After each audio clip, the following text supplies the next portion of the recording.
Alors selon nous, l'une des qualités essentielles pour l'auditeur est d'avoir un esprit critique, c'est-à-dire il doit avoir la capacité de pouvoir analyser, contrôler, challenger les documents qu'on peut lui remettre, puisqu'en effet au cours de la mission, on intervient après l'arrêté des comptes, donc on nous transmet un projet d'état financier avec également tout un dossier de révision qui comporte toutes les pièces justificatives. Un auditeur qui n'aurait pas cette capacité d'analyse pourrait être tenté de simplement faire des rapprochements ou des pointages, ce qui serait insuffisant par rapport aux normes d'audit et qui en fait aboutirait à des conclusions qui seraient insuffisantes par rapport au niveau d'assurance que l'on doit avoir avant de pouvoir certifier les comptes.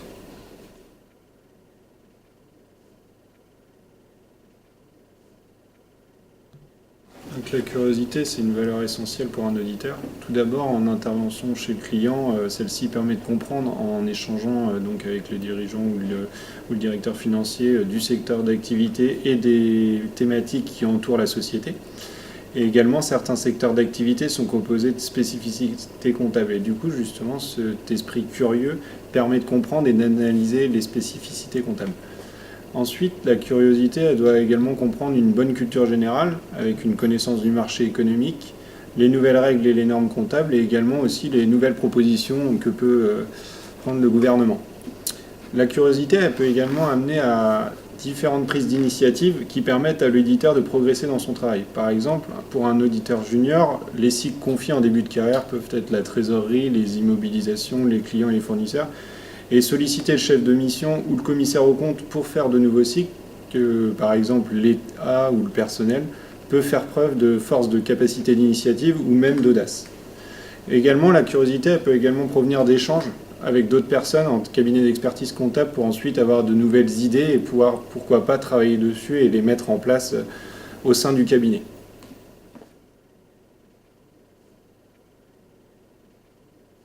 On prend du temps au cours de mission pour échanger avec notre client sur tous les sujets. On ne se limite pas uniquement au sujet comptable, ça peut être sur l'activité en général, les projets qu'il a.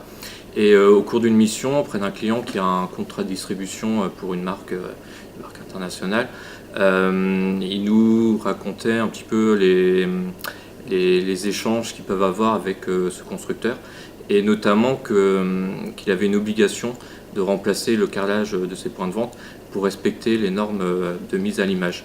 Ce responsable financier n'avait pas fait le lien avec le bilan qu'on auditait, puisque pour lui c'était un projet dans 2 ans.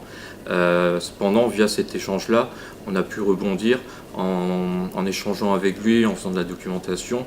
On avait décidé de modifier les comptes qu'il avait établis afin d'accélérer l'amortissement du carrelage du fait de ce projet de remplacement de carrelage. Donc au travers de ces échanges qui sont libres, qui sont ouverts sur tous les sujets, on arrive parfois à raccrocher au compte annuel. Et là, dans ce cas-là, on a fait modifier les comptes, donc c'est un impact positif concret sur notre mission.